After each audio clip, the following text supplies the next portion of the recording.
Hola, muy buenas tardes. Bienvenidos al primer curso teórico práctico de bacteriología médica. Yo soy la doctora en ciencias Laura Sánchez Chapul, que les dará las generalidades, es decir, los conceptos básicos que necesitamos saber para poder entender muchas de las pláticas de este primer curso.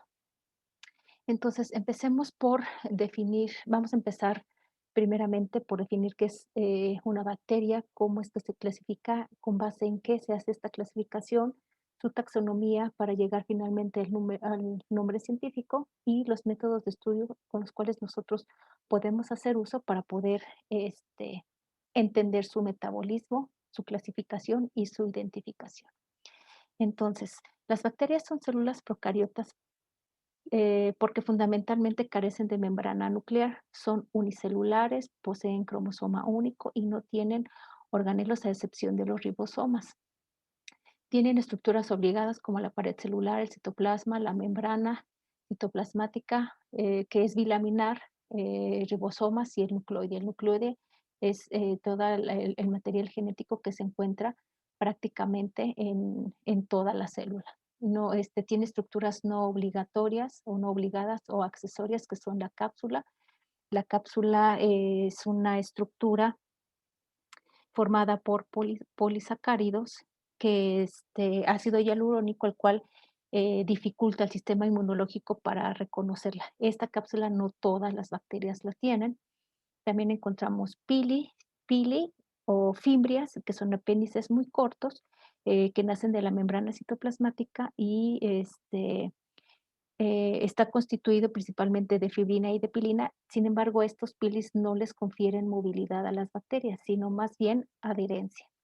Y el flagelo, que es así, es una estructura accesoria, es un apéndice largo, tipo filamentoso, cuya función es generar motilidad a la bacteria.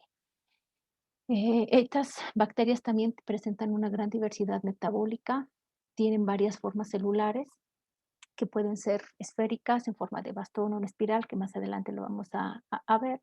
Presentan un tipo de reproducción asexual, es decir, por fisión binaria o bipartición, y que según el plano de reproducción darán origen a la forma en cómo éstas se agrupan. Entonces, ya vimos que las bacterias entonces son los organismos más abundantes del planeta y por lo tanto necesitan ser clasificados y ordenados.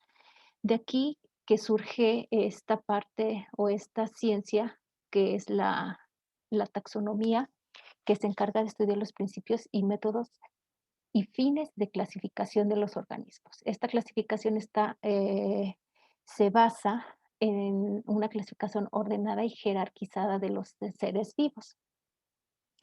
Cuando se aísla un nuevo organismo, debe publicarse la descripción y el nombre propuesto dijéramos, en un organismo internacional, que en este caso para bacterias es el International Journal of Systematic Bacteriology. Los nuevos microorganismos, los hallazgos se hacen en esta publicación y el manual Bergaze, que es una publicación que está constantemente renovando toda la información, es un tratado de taxonomía de los procariotes en donde se concentra toda la información clásica y molecular de todas las especies. Esta publicación, el International Journal of Systematic Bacteriology, se publica, digo, periódicamente y pues bueno, ahí cualquier persona puede tener acceso para el conocimiento de nuevas especies de bacterias. Entonces, ¿qué es lo que nosotros podemos tener a través de esta jerarquización?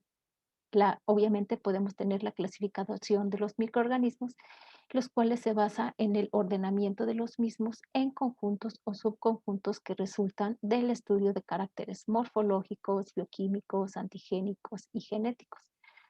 Ajá. Es decir, todos estos caracteres finalmente nos van a permitir ordenar a los microorganismos en diferentes categorías que van desde el dominio, que es la categoría basada en las diferencias en secuencias de DNA, de ribosomas, de RNA, etcétera. Después seguiría el reino que es una categoría basada en las características celulares y en los requerimientos nutritivos, en la diferenciación de los tejidos y entre otras características. El filo o división agrupa los microorganismos de ascendencia común que tienen un mismo modelo de organización. Ujú. La clase agrupa el conjunto de órdenes con características comunes. El orden eh, eh, agrupa conjunto de familias con características comunes. La familia es una jerarquía en la cual se agrupan todos los géneros con propiedades similares. El género incluye muchas de las especies que están emparentadas entre sí y finalmente viene la especie, que es dijéramos, el, perdón, el- la, la base, la base de esta pirámide y agrupa conjunto de individuos que comparten cierto número de características destacadas o presentan un gran parecido. En este caso, cuando hablamos de bacterias, en microbiología, a, estas, a este grupo de microorganismos se le conoce como cepas o clones. Ajá. Y esto es un cultivo puro derivado de un solo aislamiento, es decir, una bacteria va a dar origen a todo este grupo de bacterias que están formando finalmente una cepa. Ujú. Entonces, ¿qué áreas comprende esta parte de la taxonomía? Pues la caracterización que va en la cual pues, nosotros obtenemos información de las propiedades de los organismos, una clasificación que se da con base a la teoría y el procesamiento del ordenamiento de los organismos, como ya les había mencionado de este lado, la nomenclatura, que es dar nombre y apellido al organismo clasificado, y la identificación, la cual se lleva a cabo mediante la selección de ciertas pruebas para determinar a qué especie pertenece un organismo. Entonces, aquí hay que tener muy claro un concepto muy importante del cual nosotros vamos a estar hablando durante esta charla y durante toda la semana, es de cepa, ¿no? Como les había mencionado, es una población genéticamente idéntica obtenida de una sola célula. Ujú. Entonces, eh, la clasificación, inicialmente, pues los géneros y el género y las especies se definieron con base en análisis de propiedades bioquímicas y antigénicas, como yo lo había mencionado anteriormente. Sin embargo, el desarrollo de nuevas técnicas como la hibridación, la genotipificación y la secuenciación de ácidos nucleicos permitieron determinar las relaciones evolutivas de los microorganismos de una familia. Entonces, ¿cuál es el objetivo de todo esto? Pues es identificar el agente etiológico responsable de un proceso infeccioso y para conocer las implicaciones patogénicas y patológicas, la evolución clínica de las enfermedades infecciosas y aplicar una terapia antimicrobiana eficaz. Es decir, esto es un pilar fundamental en la práctica de la microbiología clínica, lo que constituye la asignación de especie a un aislamiento microbiano. Entonces, dentro de la práctica rutinaria, el laboratorio de microbiología aplica técnicas fenotípicas, ajá, o convencionales que permiten lograr este objetivo. Sin embargo, pues a veces se muestran algunas limitaciones que se observan de manera más evidente con algunos tipos de microorganismos. Entonces, de ahí, pues hacemos uso de lo que es de técnicas moleculares que ya implica un análisis más profundo y más específico, y es con relación a los ácidos nucleicos. Ajá. Entonces, esta, estas técnicas tienen la ventaja de ser muy específicas y muy sensibles. Ajá. Sin embargo, pues nosotros sabemos que, es que esta tecnología pues es realmente cara y que pues se destina hacia laboratorios de referencia ya para hacer identificaciones o genotipificaciones muy específicas, cosa que no se hace en un laboratorio de microbiología o de bacteriología médica. Ajá. Me refiero de rutina. Entonces, bueno, ya teniendo estas herramientas, lo que nosotros ahora necesitamos dentro de, dijéramos, la última parte o punto de la taxonomía es la asignación del nombre. Y esto se hace con base al sistema binomial en el cual se da la asignación del apellido, que en este caso sería el género y del nombre, y sería la especie. Estos son derivados de griegos o latinos de alguna propiedad descriptiva apropiada de la especie y estos se escriben en cursiva, tanto género como especie se escribe en cursiva. Las familias, cuando hacemos referencia a ellas, siempre tienen la terminación CAE. El género se inicia escribiendo con mayúscula y la especie con minúscula. Entonces, aquí tenemos un ejemplo de cómo nosotros vamos a nombrar a la familia, en este caso, la familia Enterobacteriaceae. Como ejemplo, tomamos Escherichia coli, como les mencionaba, está escrita en cursiva cuando hacemos uso de computadora, cuando lo escribimos a mano, el nombre va subrayado. Cuando no conocemos la especie, se pone SP. Cuando desconocemos especies, se pone SPP, ambas escrituras en cursiva o subrayadas. O si no lo queremos poner como SPP, podemos poner especies de Escherichia o especies del género Escherichia. Cuando nosotros tenemos serotipificaciones, la manera de nosotros, cómo tenemos que colocar el nombre es Salmonella, el género, la especie Salmonella entérica, Cerobar sin cursiva, Tifimurium. Ajá. Y también, pues, es muy, común que empecemos a castellanizar algunos conceptos. En este caso, por ejemplo, cuando hacemos referencias de los estafilococos, aquí lo único que no se vale es estar mezclando, ¿no?, las terminaciones. Si se dice estafilococos, se escribe tal cual, estafilococos, no estafilococcus, ¿no?, combinando el latín con el español. Con relación a las abreviaciones, cuando en un texto encontramos o describimos la primera vez Escherichia coli, ya las veces subsecuentes podemos hacer referencia hacia Escherichia coli como E. coli, es decir, podemos utilizar una abreviación. Y algo también muy importante que debemos de entender es que pues las bacterias no tienen género, ajá, en el sentido de cómo es que a veces nos referimos hacia ellas. Por ejemplo, cuando decimos en el pus abdominal se aisló Klebsiella pneumoniae, o sea, no podemos decir la Klebsiella, ¿no? O el Streptococcus, ajá. Entonces, sí son algunos tips que nosotros deberíamos de tener en cuenta para referirnos a nombrar el nombre, a nombrar a la especie y al género y especie de la bacteria. Ujú. Entonces, como les había comentado anteriormente,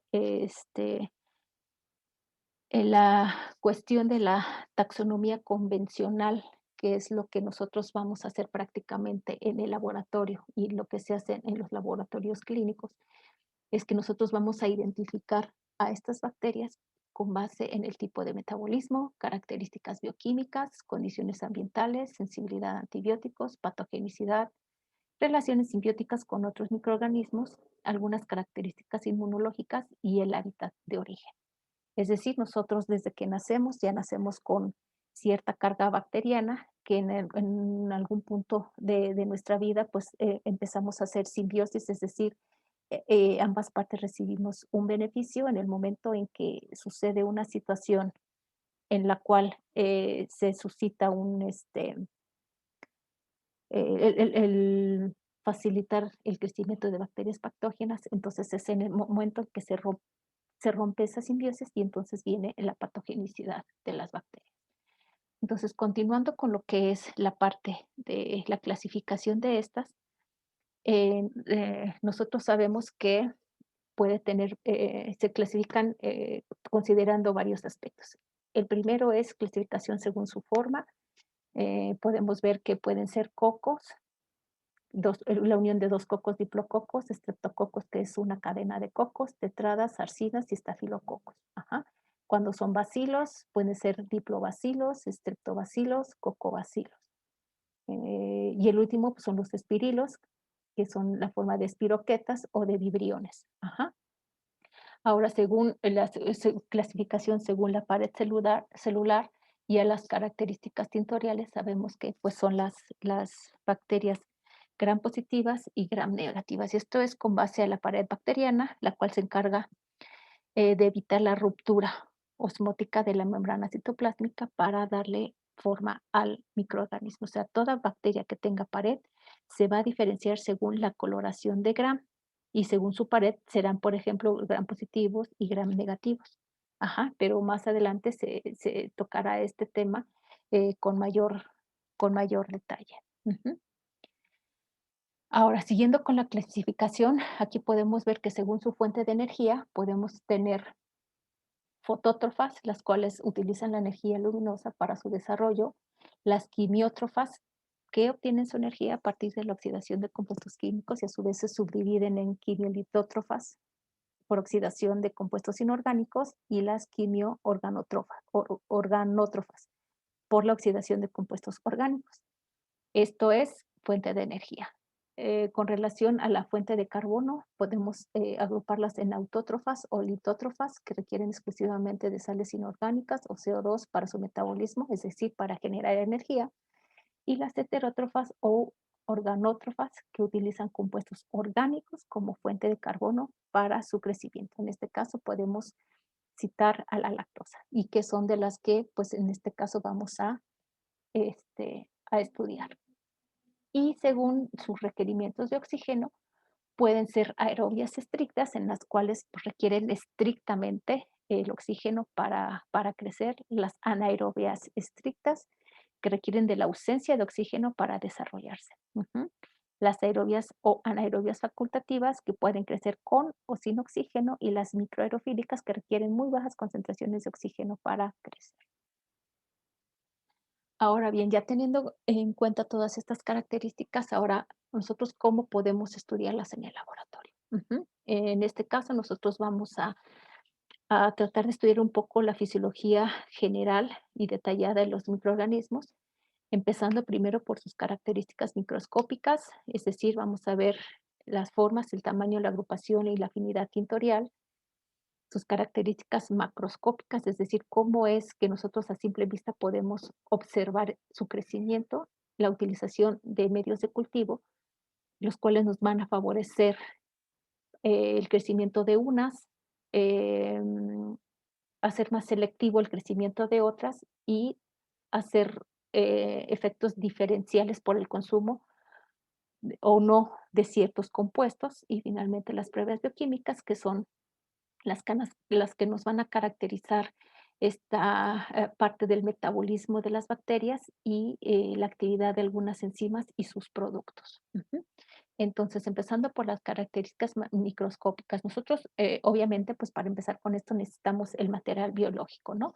El material biológico, entonces, es el origen del cual nosotros podemos tener acceso a esos microorganismos, ¿no? Entonces, es importante que el conocimiento de dónde vamos a tomar nosotros las muestras, ¿no? A las bacterias se les puede aislar prácticamente de cualquier sitio, desde piel, mucosas, secreciones, tejidos lesionados o productos patológicos, de vías respiratorias a través del exudado faríngeo, nasal o el esputo, en tracto gastrointestinal, a través de la colecta de materia fecal, el hisopado estéril o rectal, o la rectosigmoidoscopía de vías urinarias, colectando la muestra en condiciones de esterilidad e infecciones localizadas, en este caso pústulas, fístulas, secreciones del oído para ser exudados, ¿no? Pero aquí es muy importante hacer énfasis en elegir el material biológico en la cantidad suficiente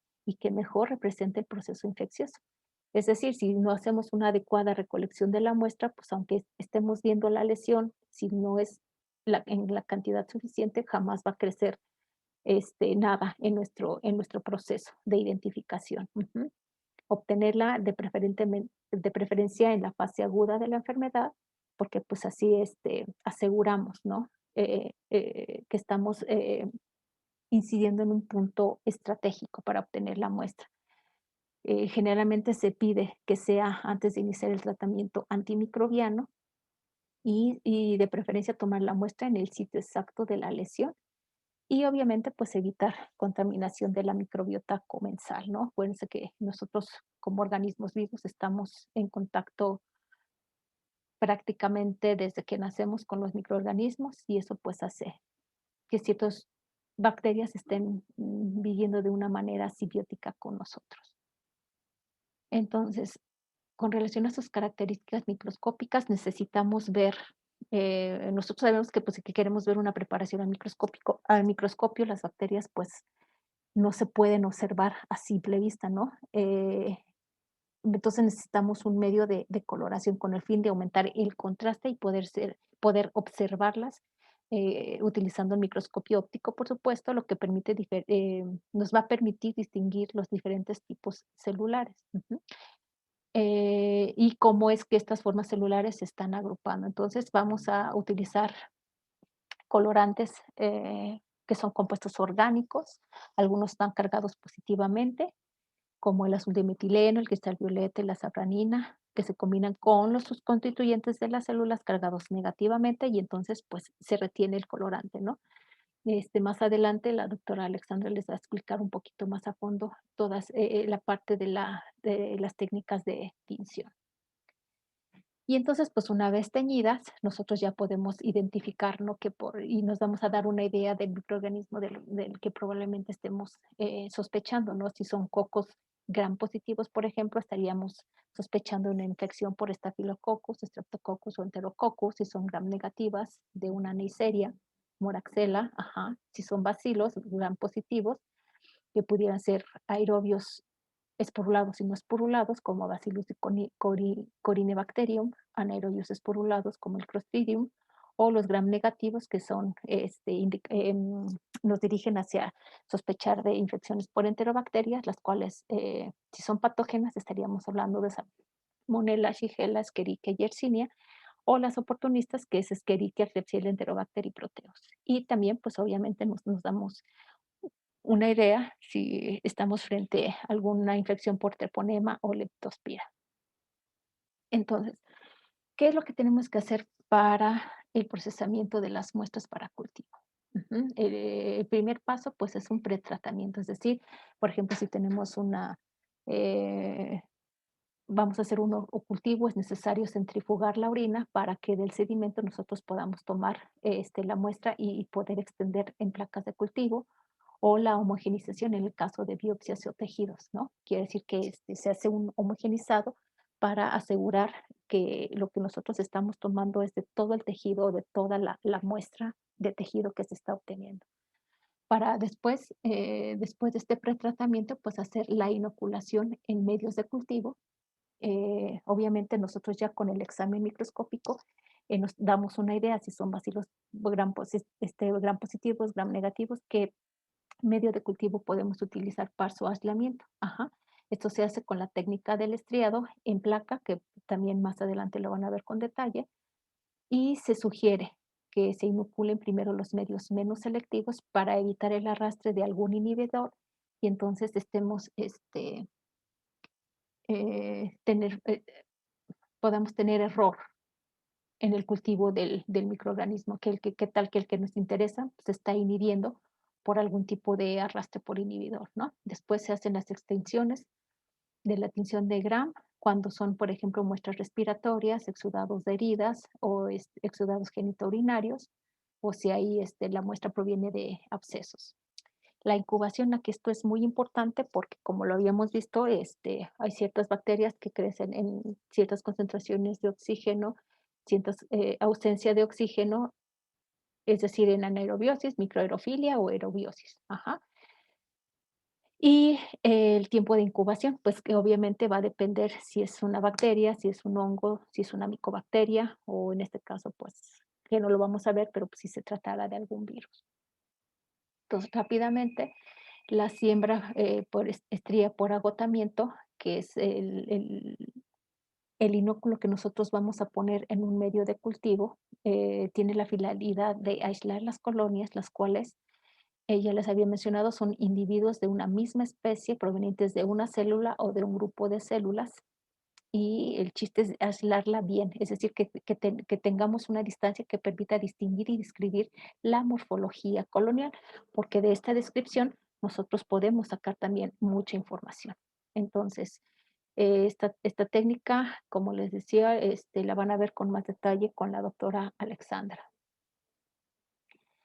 Ahora, una vez que nosotros ya sembramos la placa, necesitamos hacer una caracterización macroscópica de esa colonia. Ajá. Entonces, las condiciones de cultivo, pues bueno, a veces la Escherichia coli, por ejemplo, consiste en 20 minutos. En 20 minutos ya podríamos empezar a ver formación de colonias. En el caso, por ejemplo, de Mycobacterium tuberculosis, no es tan rápida como Escherichia coli, va entre 12 horas o más. Ajá. El tiempo de incubación, el estándar son 24 horas, como decía, algunas pueden ser 48 o hasta 7 días. Y la temperatura también, ¿no? Puede ser a temperatura ambiente, a 4 grados, a 35, etcétera. El pH de los medios también varía dependiendo de la bacteria que se trate. Puede ser bacterias que crezcan en medios ácidos o que favorezcan el crecimiento de estas, un medio ácido, neutro o alcalino. Entonces, ¿qué es lo que nosotros observamos cuando ya tenemos un cultivo? Aquí puede ser puro o incluso pues podemos tener la combinación, ¿no? De microorganismos siempre y cuando no tengamos un medio de cultivo muy selectivo. Entonces, lo que nosotros en primera tenemos que observar es el color, después la forma, en este caso, saber si tienen en el medio de cultivo si son puntiformes, si son circulares, filamentosas, irregulares, rizoides, fusiformes, la superficie si es plana, si es elevada, convexa, pulvinada o como si tuviera un chipotito, o sea, ombonada, y los bordes que son enteros y son ondulados, lobulados, erosionados, filamentosos, etcétera. Toda esa nosotros lo podemos hacer en el laboratorio, es una observación física que, como les digo, nos va a dar mucha información. Después de esto, seguimos con las morfologías seguimos con la morfología de las colonias. También podemos identificar si alguna de estas bacterias producen pigmentos, los cuales se hacen solubles en el agua y se difunden en el medio. Por eso podemos observar este cambio de color. Si reflejan la luz, es decir, si son colonias brillantes, si son mates, no brillan, si son transparentes, translúcida, opaca la luz que transmite, si su consistencia es dura, suave o mucoide. Esto generalmente se hace tocando con una asa bacteriológica para saber, ¿no? Obviamente estéril. Entonces, para nosotros darnos cuenta de la consistencia de la colonia. En este caso, por ejemplo, que tenemos un cultivo mixto, con base en esta morfología colonia, nosotros nos podemos dar una idea, ¿no? Por ejemplo, de esta que no tiene forma, no tiene bordes definidos, mucoide. En este caso, estaríamos suponiendo que es una pseudomona o los estafilococos que son opacos y producen colonias pequeñas o Escherichia coli, ¿no? Y en este caso, no alcanzo a ver, Staphylococcus aureus, ¿no? Por ejemplo. Entonces, aquí en este caso la consistencia está a simple vista nosotros pudiéramos darnos cuenta que si la tocamos con el asa tiene una consistencia dura, ¿no? O los bordes y la elevación de la superficie de la colonia. Otra característica es con relación a la acidificación del medio, es decir, si utilizamos un medio que contiene sangre, que más adelante vamos a ver cuál es la característica de este agar, nosotros podemos identificar cómo tiene sangre, tiene eritrocitos y entonces hay cepas, por ejemplo, que producen la lisis de glóbulos rojos. En este caso, si es parcial, no se va a distinguir, no va a haber o sea, no hay una lisis total, entonces se observan las colonias con una coloración verde. Cuando la lisis es total de los glóbulos rojos, se hace un halo amarillo alrededor de las del crecimiento y cuando no hay lisis, pues se observa un crecimiento normal, no hay la presencia de un halo alrededor de las colonias, como aquí podemos observar también. Entonces, todas estas características morfológicas eh, se dan dependiendo del tipo de medio de cultivo, el cual, pues obviamente, son utilizados para el aislamiento y la identificación bacteriológica. Esto nos permite conocer la fisiología bacteriana, o sea, no nada más, ahorita vimos la morfología, ¿no? Sin embargo, también nos da un indicio de qué es lo que está utilizando de ese medio de cultivo para poder crecer. Y con esto reconocer los productos del metabolismo de esta, es decir, si producen ácido, si producen gas, si fermentan carbohidratos como glucosa, lactosa o sacarosa.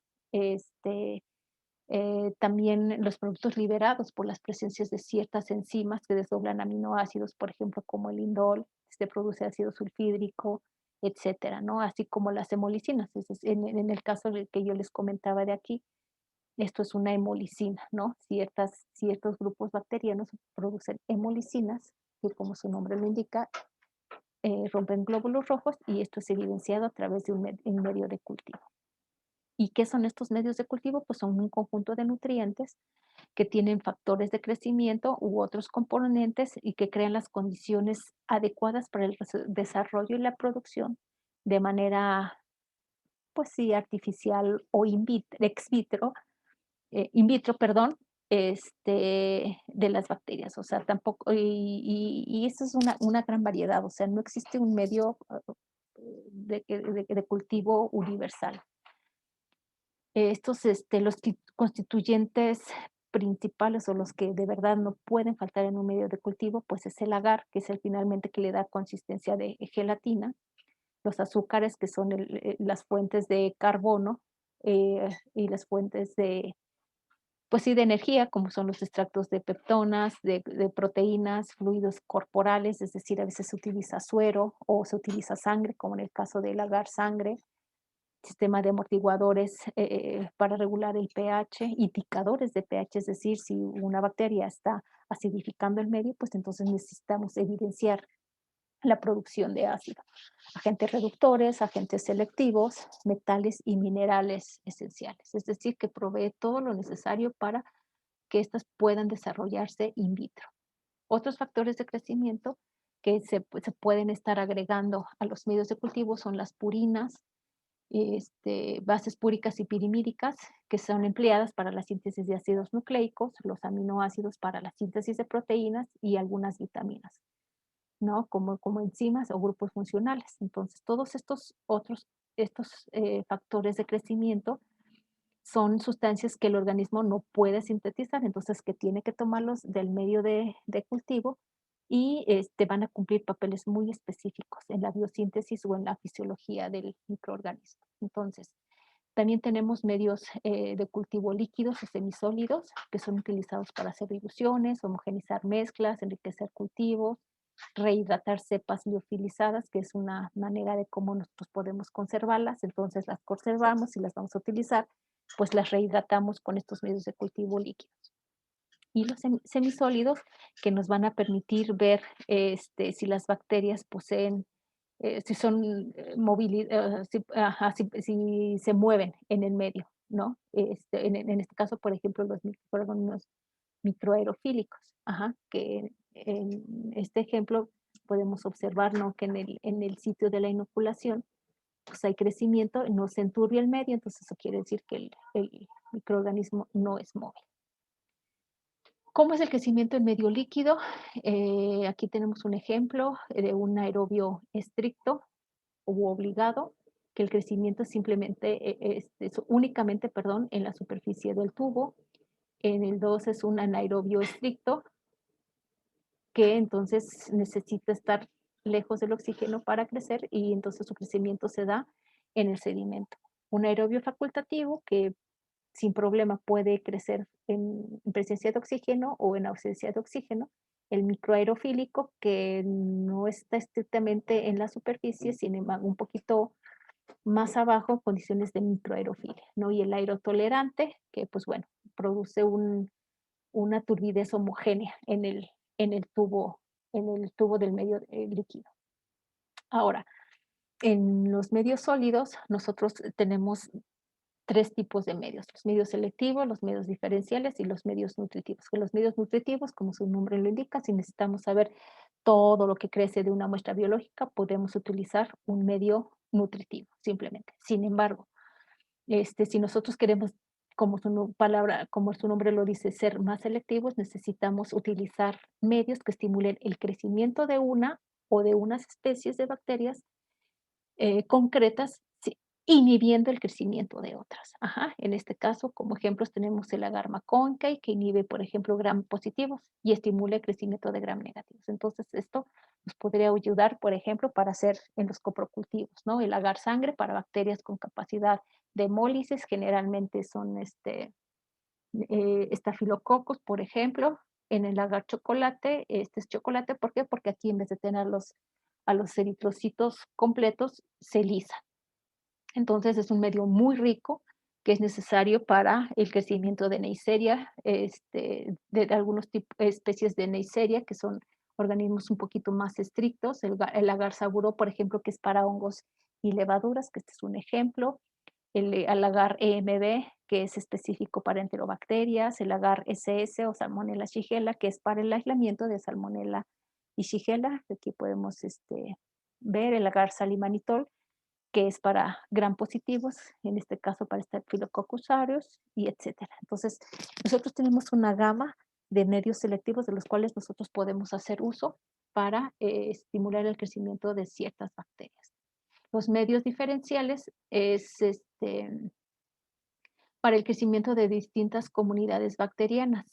Sin embargo, estos medios, bueno, poseen indicadores en los cuales podemos diferenciar, por ejemplo, la producción de ácido. En este caso, si las bacterias, por ejemplo, son fermentadoras de lactosa, van a tener una coloración por este cambio del indicador. Y, por ejemplo, si una bacteria no produce lactosa, pues bueno, no se produce este cambio y entonces por eso es un medio diferencial, porque nos puede estar dando características diferenciales entre dos bacterias totalmente diferentes. Hay otros medios que se llaman de transporte, que son medios líquidos o semisólidos que nos van a ayudar a mantener a las muestras clínicas. Es decir, si no tenemos en ese momento la oportunidad de procesar las muestras, pues estos nos ayudan para conservarlas y entonces cuando llegamos al laboratorio, no perdamos, ¿no? La carga bacteriana que esa muestra pudiera tener. Estos generalmente contienen agua, amortiguadores de pH. Lo que hacen es mantener viables a las bacterias, impidiendo su reproducción. Ajá. Y finalmente, pues tenemos las pruebas bioquímicas. Entonces, una vez que ya lo caracterizamos en el microscopio, ¿no? Si son gram positivas, gram negativas, que ya las pusimos en medios sólidos y semisólidos para ver si se mueven o no se mueven, si utilizan lactosa o no utilizan lactosa, necesitamos ir más allá. O sea, con esas simples pruebas no podemos decir es una Escherichia coli, es una salmonela, es un estreptococo. Necesitamos otras pruebas. Y estas son, pues, las bioquímicas, ¿no? Que nos van a llevar un poquito más profundo para conocer la fisiología de las bacterias y nos van a permitir determinar la actividad de una vía metabólica a partir de un sustrato presente en el medio de cultivo y para saber si lo incorpora a su metabolismo o no. Podemos identificar también la ausencia o presencia de una enzima o una vía metabólica completa. Entonces, la batería básica que se utiliza generalmente son estos medios sólidos en tubo que se llaman TSI, LIA, MIO, SIM, citrato y urea. Y que más ahorita les voy a platicar un poquito más. Y también hacemos uso de unas pruebas rápidas, es decir, para determinar la presencia de ciertas enzimas y con base en eso poder hacer diferenciación entre grupos bacterianos.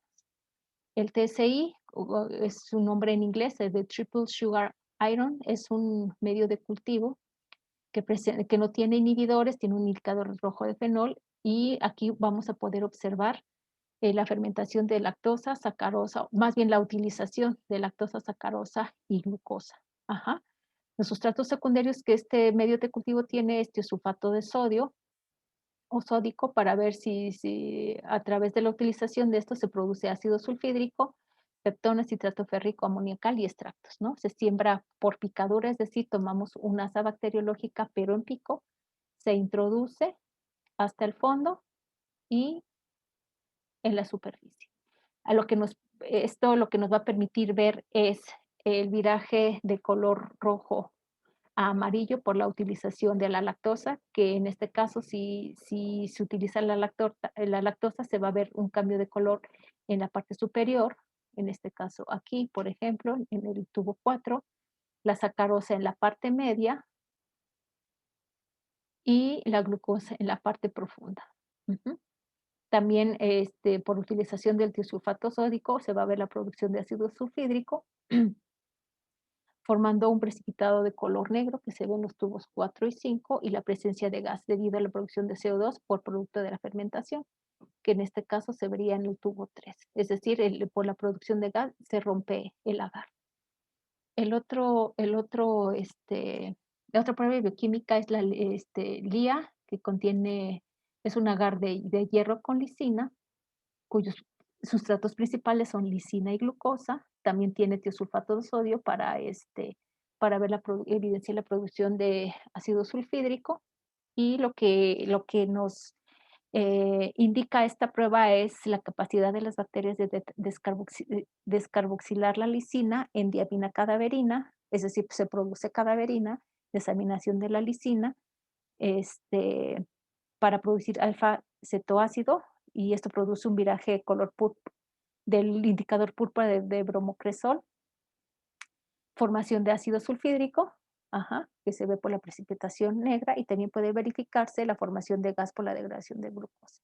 Ajá, entonces cuando es una lisina cuando la bacteria es una lisina descarboxilasa positiva, 1 y 2, por ejemplo, se ve este cambio en la producción de cadaverina. Ujú. Para el mío, que es un medio para ver motilidad y la producción de indol, sus principales sustratos son la ornitina y la glucosa.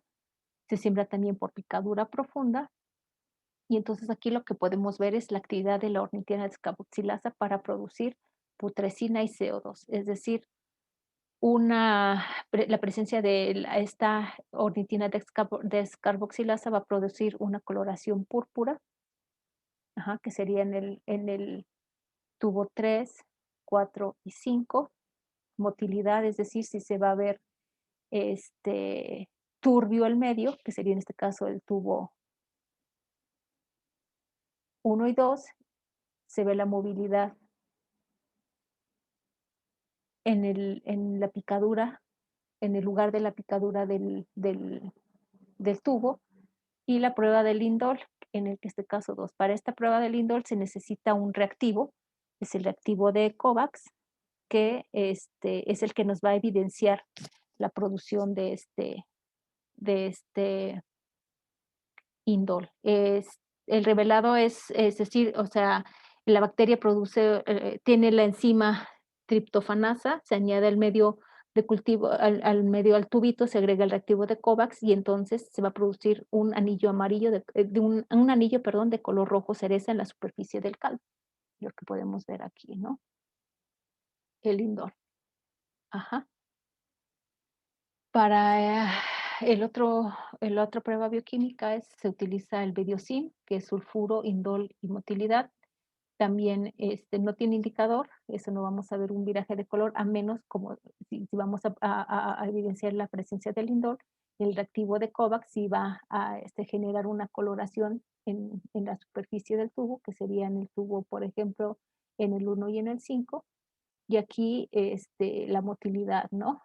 Cómo es que se ve en el sitio de la picadura el crecimiento. Ajá.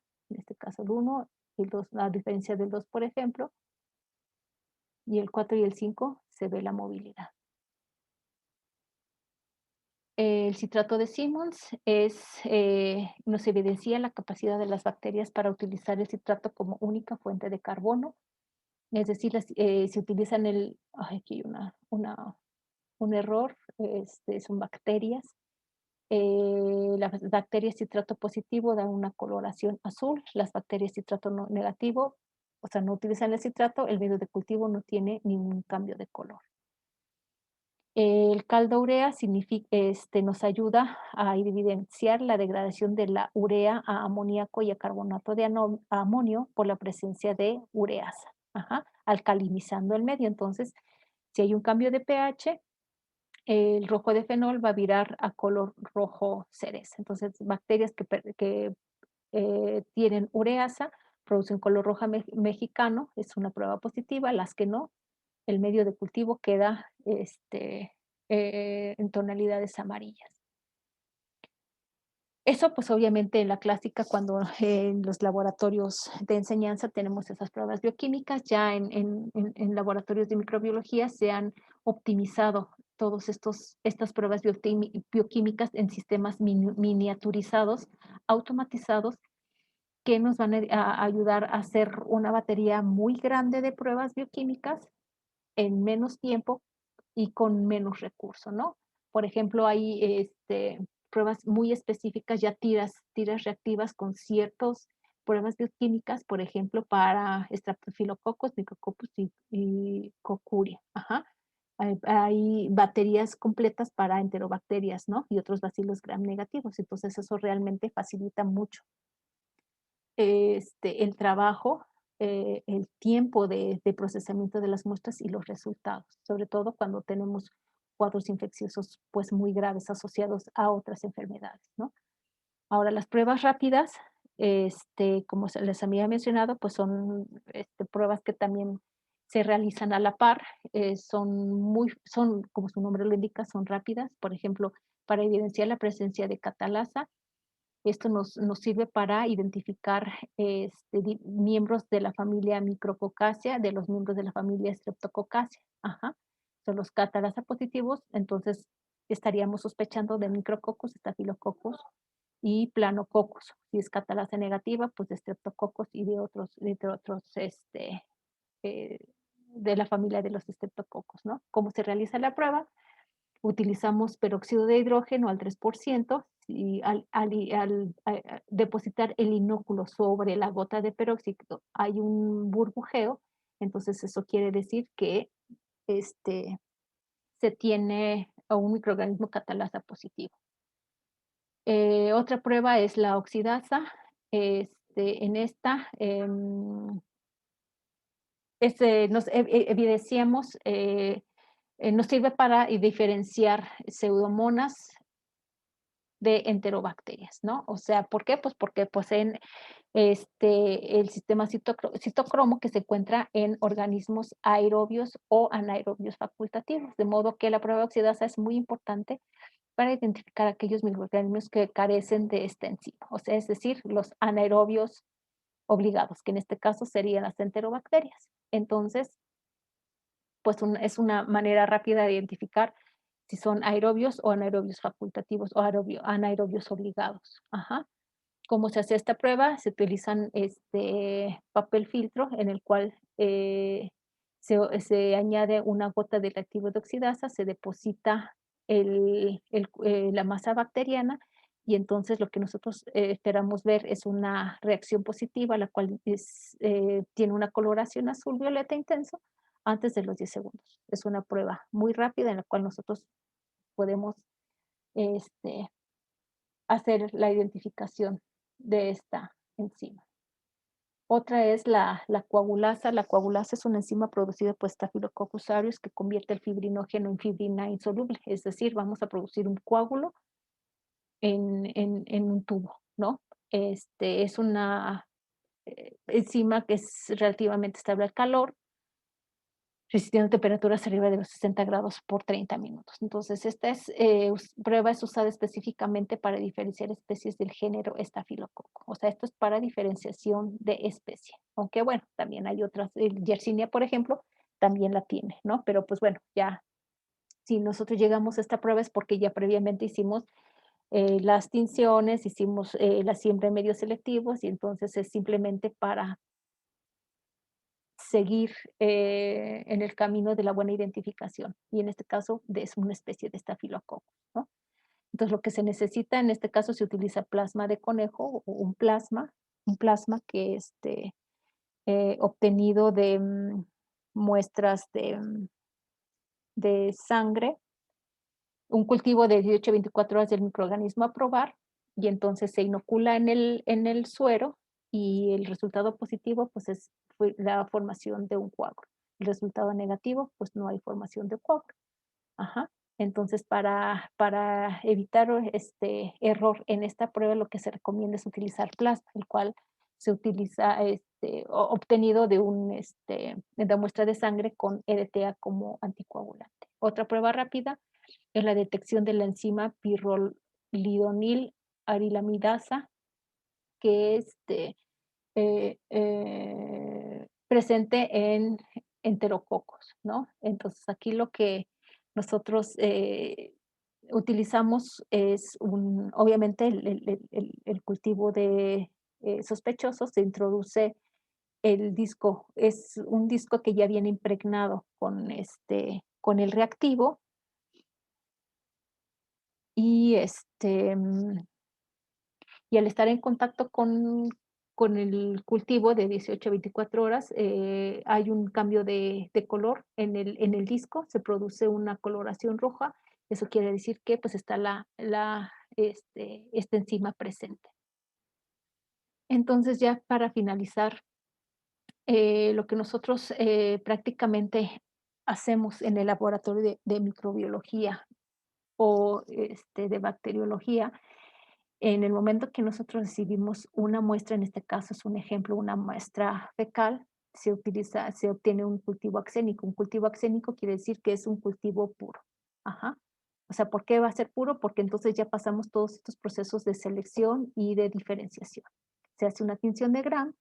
Si resulta que son bacilos gram negativos, ajá, entonces nosotros estamos, y ya, como nosotros lo metimos en incubar, nos dimos cuenta que es un, este, anaerobio facultativo. ¿Por qué? Porque fermenta la lactosa con producción de ácido y gas. Se hacen las pruebas bioquímicas en las que nosotros pudimos ver que utiliza la lactosa, produce indol, es rojo metilo positivo, citrato negativo, ácido sulfúrico negativo. Entonces nos da una sospecha de Escherichia coli. Obviamente todo esto sustentado con el cuadro clínico, las características de la infección y demás. Y pues bueno, obviamente el conocimiento de la fisiología general, una fisiología detallada, a veces no es lo suficiente. Entonces necesitaríamos seguir el siguiente paso, que es la genotipificación, pero como yo les mencionaba, son técnicas un poco más caras que no se utilizan o no se hacen de manera diaria en la práctica, ¿no? Para la identificación de bacterias de muestras biológicas. Entonces, eso es todo. Si tienen alguna duda, al comentario, pueden hacérsela llegar al teniente Ramón, y pues les agradezco su atención. Espero que les haya sido de utilidad, y obviamente estamos abiertos para la interacción con ustedes.